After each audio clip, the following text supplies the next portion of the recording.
मी आपल्या काळजीपोटी सांगतोय आणि आपल्याला थट्टा सुचतेय. अजून काही सांगायचं राहिले?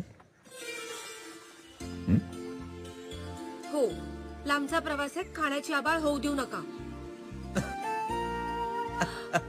सगळ्या सूचना आमच्यासाठीच आहेत की शंभूराजांसाठी सुद्धा काही राखून ठेवल्या आहेत? शंभूराजांची तयारी झाली? हो, जवळ शंभूराजे कुठेही जाणार नाहीत.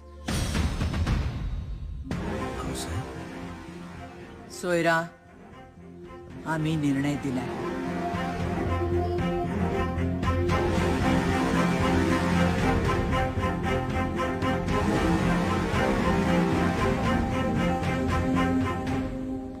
आऊसाहेब, आऊसाहेब, शंभूराजे मुघलांचे 50,000 मनसबदार आहेत, त्यामुळे त्यांना आग्र्याला जावं लागेलच.